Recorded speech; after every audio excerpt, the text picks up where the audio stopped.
The baby on the bus go win, win, win, win, win, win, win, win, win.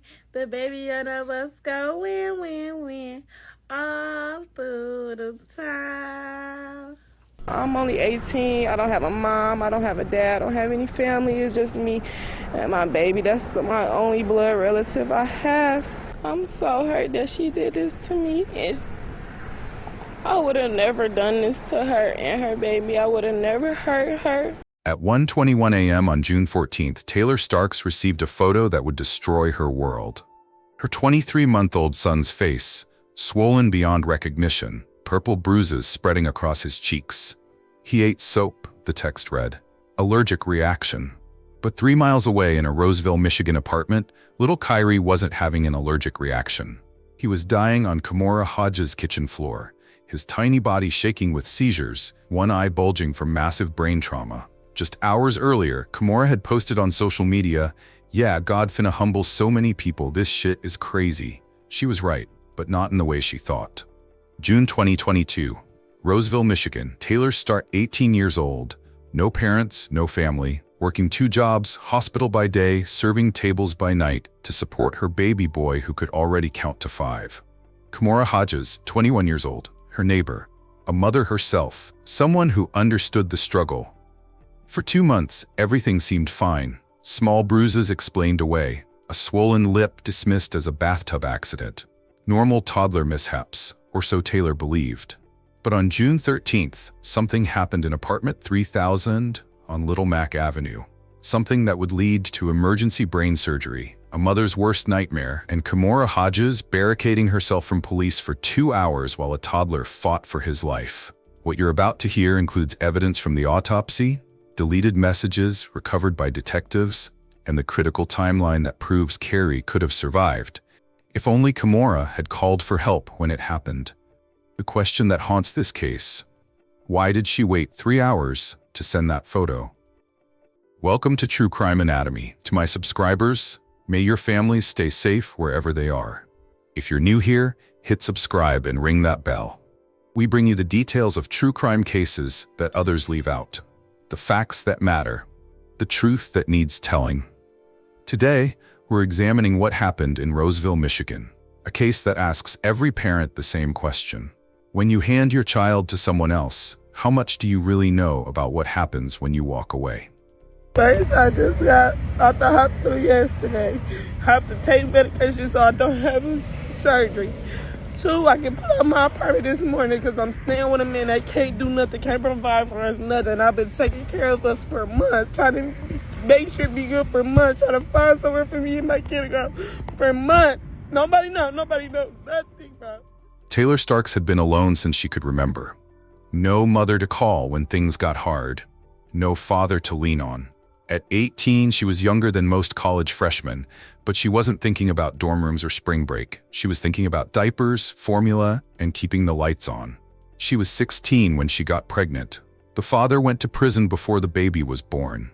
Another girl raising a baby alone. Every morning at 4 a.m., she'd wake up to Kyrie's babbling. Not crying, babbling. Even at 23 months old, he was different. Special. 1, 2, 3, 4, 5. His little voice would shout, clapping after each number. Taylor had taught him that. She'd also taught him his ABCs, colors, and how to say please and thank you. Taylor Starks, working 2 jobs, hospital by day, patient sitting, serving tables by night. The bar job wasn't glamorous. Drunk customers, sticky floors, going home smelling like cigarette smoke. But it paid $15 an hour plus tips, enough to keep their small apartment. Enough to dream about maybe, someday, getting Kyrie into a good preschool. It was April 2022 when everything changed. A spring storm hit Roseville hard that night. Taylor heard shouting in the hallway, a man's voice, angry and loud. Then a woman crying, a door slamming. It all started on a cloudy, rainy day. She remembers hearing loud arguing upstairs, the babysitter and her boyfriend. The voices were sharp, the fight intense. Out of concern, she opened her door, and that's when she saw her for the first time, in a vulnerable state. The young woman stood there in the hallway with her baby, a little girl around the same age as her own son. But the child had only a t-shirt on, a diaper, no socks, no shoes. It looked like she was about to head out into the storm, carrying her baby straight into the rain just to escape the fight. At that moment, something in her heart told her to step in. She didn't know the girl personally, but she recognized herself in her. Young, struggling, overwhelmed. So she reached out. "If you want, you can come into my apartment," she told her. "You don't have to take your baby out like that. I've got diapers, I've got a onesie, you can calm down in here." Grateful, the girl accepted. She came inside, thankful for the kindness, thankful for the shelter from both the fight and the rain. And that was the very first time they truly met. Just a couple days later, a note appeared on her door. A handwritten thank you, expressing appreciation for the help. It was a small gesture, but it was the start of something bigger. From that point on, the two became close. Neighbors turned into friends. Young mothers leaning on each other, trying to make it through the weight of life at such a young age. She was only 18 at the time. The babysitter was a bit older, but she looked young too. And from then forward, trust began to grow. A trust that would one day end in heartbreak. Kimora Hodges, the Kimora that neighbors saw, was helpful, sweet. She'd carry groceries for elderly residents. She'd smile in the hallway. Her apartment was right above Taylor's, close enough to hear footsteps, close enough to become friends. Her daughter and Kyrie would play together. Two toddlers, chasing each other, laughing. It looked perfect. But Kimora's social media told another story. Angry posts about people not appreciating her. Complaints about being tired, overwhelmed, disrespected. That cryptic message on June 13th, just hours before everything happened. "Yeah, God finna humble so many people, this shit is crazy." Court documents would later reveal what she told detectives. "I was raised very different. When I catch him doing things he know not to do, it bothers me." She was talking about Kyrie, a 23-month-old baby. The prosecutor would point out something chilling during the trial. Kimora never called 911, never drove him to the hospital herself, never tried to save him. She waited, she staged a photo, she created a lie about soap, because Kimora Hodges knew exactly what she had done, and she knew what it meant. After that rainy night in April, Kimora became part of Taylor's survival system. "I can watch Kyrie while you work," Kimora offered one morning. "My daughter needs a playmate anyway, and I need the money." It made perfect sense because slice. She lived upstairs with her boyfriend, and over time, casual neighborly chats slowly turned into deeper conversations.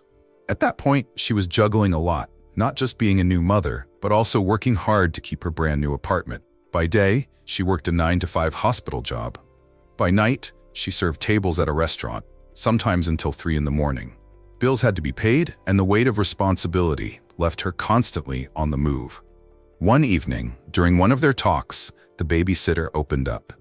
She said she hated being stuck at home, always depending on her boyfriend for money.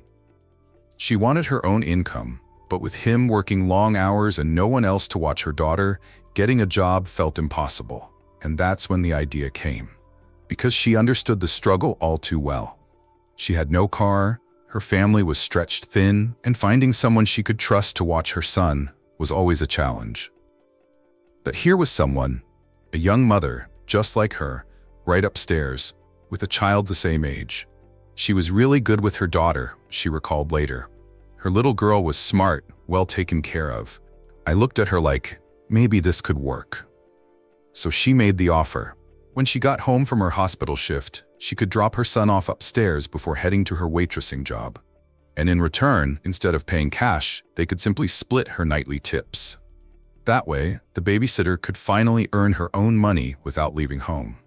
It felt like the perfect arrangement, convenient, practical, and built on trust between two young mothers trying to survive. Kimora lived right upstairs, no car needed, no traveling in bad weather. Kimora played her role perfectly.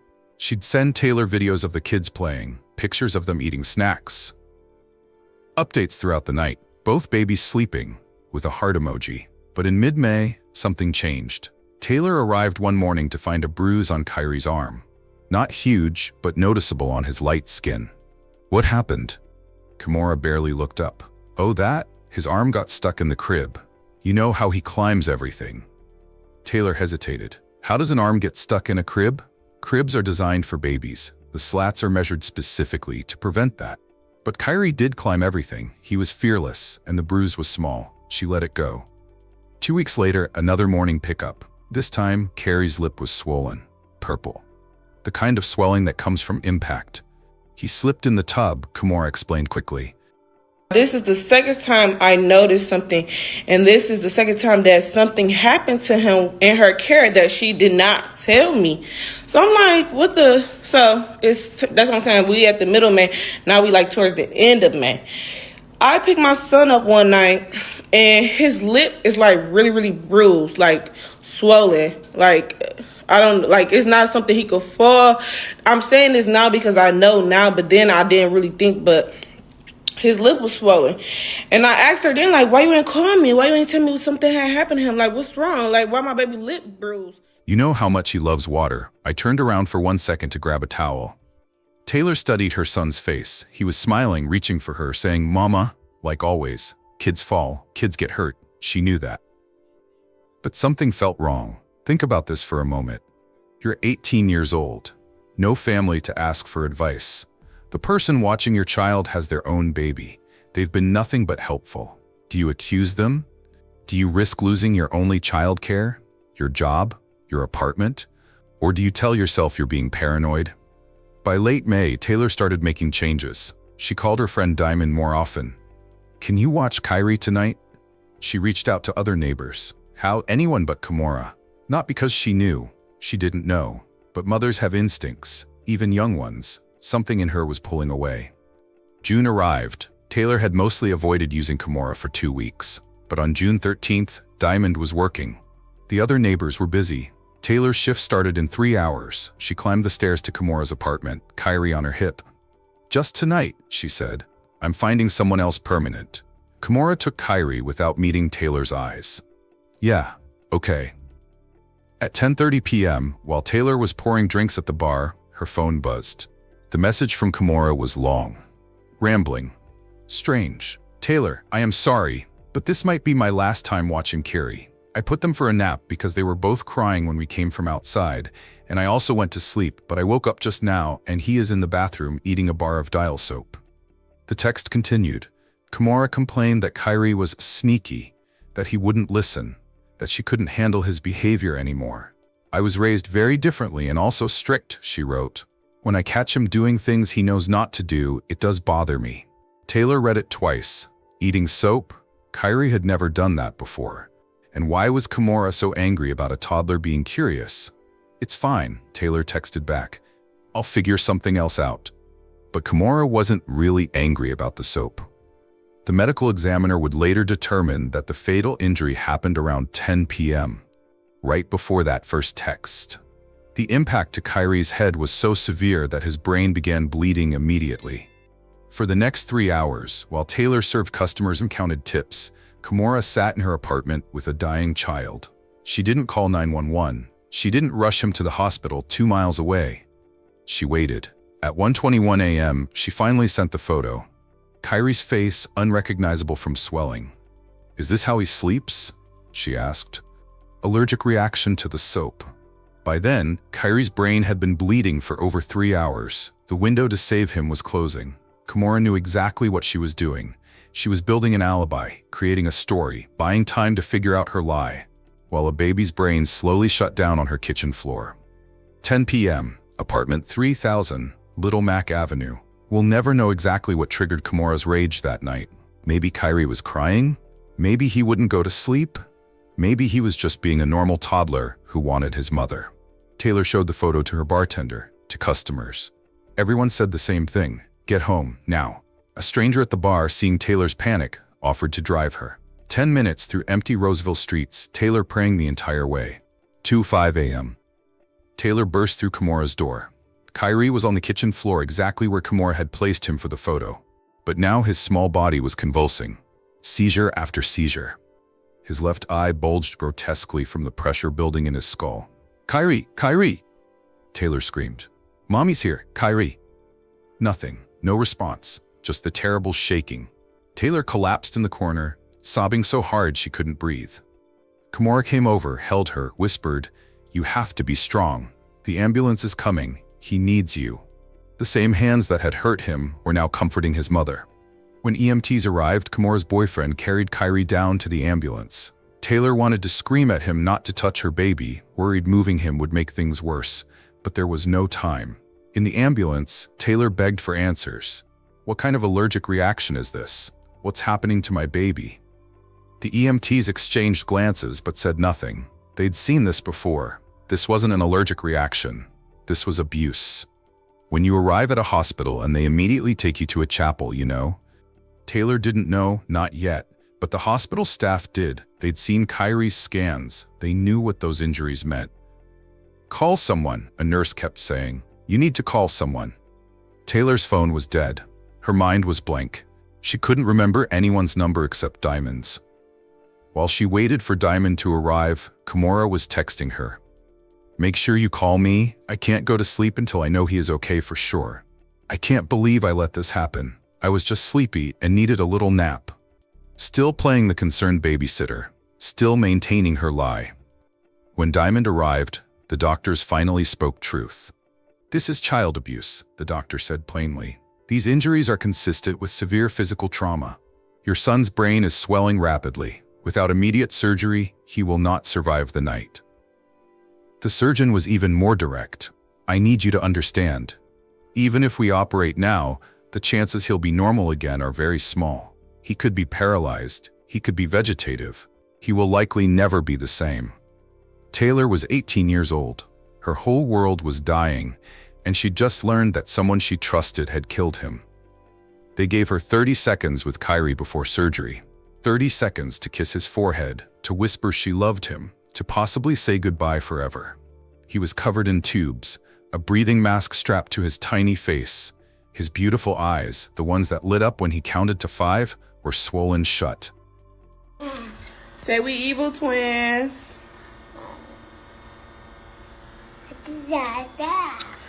We evil twins.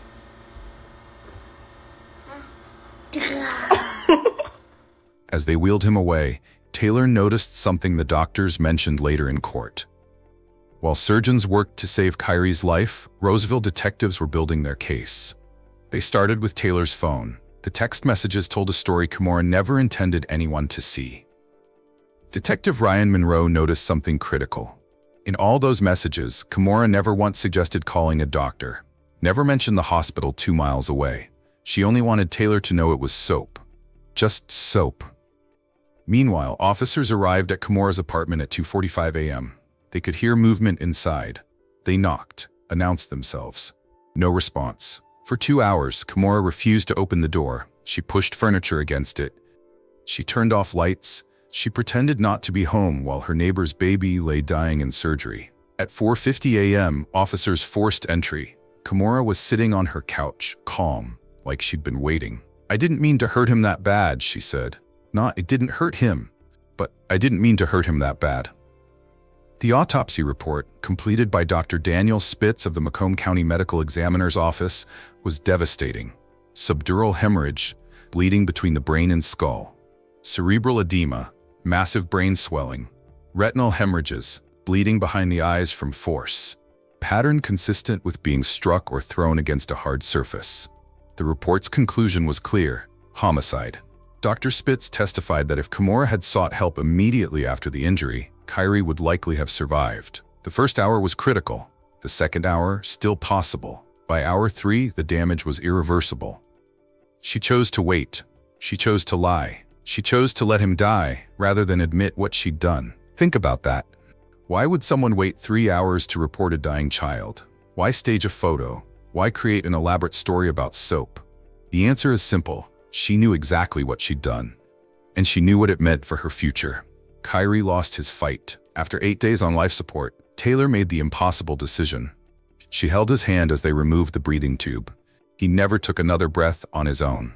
June 14, 2022, Kimora Hodges was charged with first-degree child abuse. Bond set at $250,000. The maximum sentence, life in prison.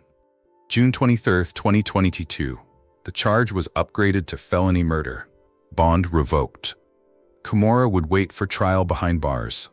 Then came the waiting. 3 years of delays, COVID backlogs, attorney changes, motion hearings. While Taylor grieved, while she posted memories of Kyrie on Facebook, while she tried to rebuild her shattered life, Kimora sat in Macomb County Jail.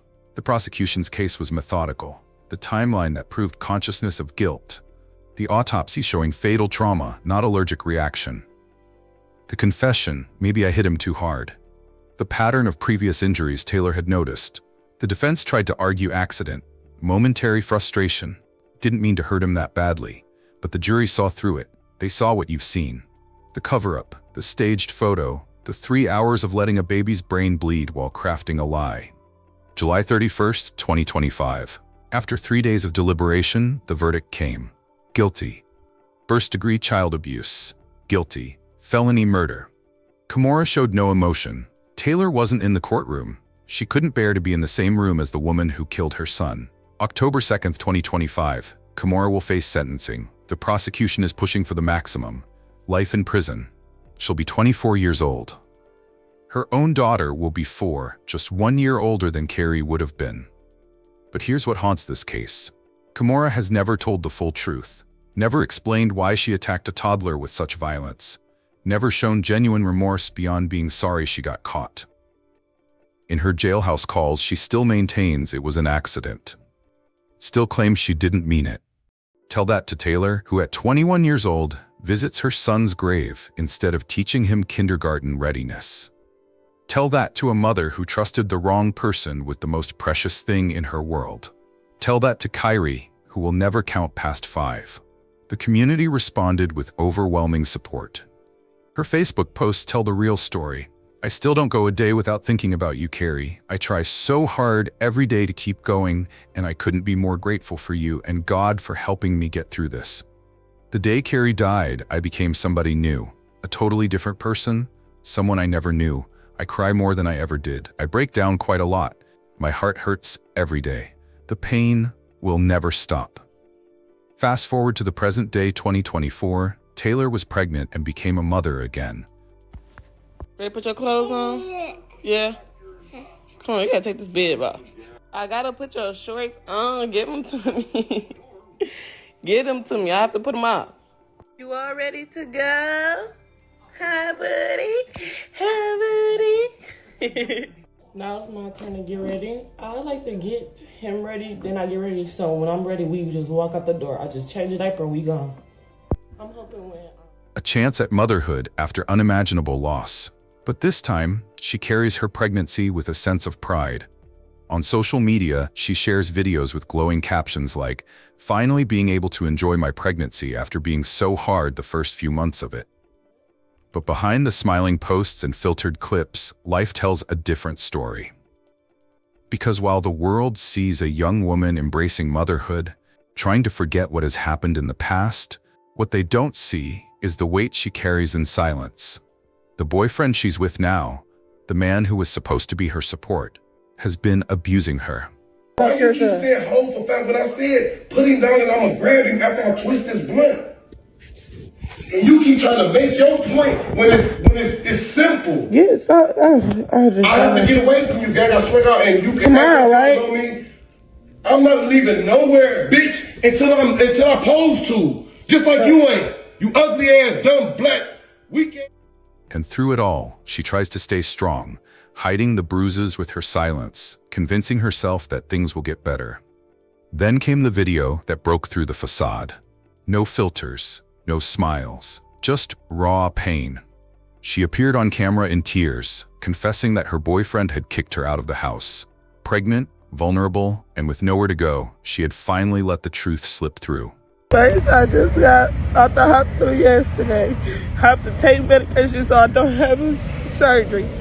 2, I can put out my apartment this morning because I'm staying with a man that can't do nothing, can't provide for us nothing. I've been taking care of us for months, trying to make sure it be good for months, trying to find somewhere for me and my kid to go for months. Nobody know nothing, bro. Now I'm fine with the nigga because he just took $200 from me. $200 from me, and I have to fight for him to get my money back. I get my money back, he put me and my son, me and my 1-month-old baby, out on the side of the fucking road, bro. And I know I'm crying right now. I know I'm hurt right now, but I swear to fucking God. After today, watch. I swear to God, I'm thankful at the same time because I'm glad I'm away from this man and I won't never have to deal with him again. It's good. Watch. The cycle of vulnerability continues. And to every woman watching this, please don't ever silence your pain for love. If you find yourself in a relationship where support turns into abuse, know that you deserve better. And there are people and resources ready to help you. Love should never leave you bruised, broken, or afraid. My prayer for Tyler and for every woman going through this is strength to walk away, healing for the scars you carry, and the peace to raise your children in safety and love. This case exposes a crisis hiding in plain sight across America. In 2022 alone, the Department of Justice recorded over 1,700 children killed by caregivers, not parents. Babysitters, boyfriends, family friends, people who were trusted. The warning signs are almost always there, injuries with changing explanations. This case isn't just about one terrible night in Roseville, Michigan. It's about every young parent right now, tonight, leaving their child with someone they're not sure about because they have no choice. It's about every small injury dismissed as an accident, every explanation that doesn't quite make sense. What warning signs do you see now that Taylor missed? Not to blame, but to learn. Thank you for watching. Tomorrow, we examine another devastating case. This has been True Crime Anatomy. Don't forget to subscribe, like, and share. Stay safe, trust carefully, and never ignore your instincts, even when you can't afford to listen to them.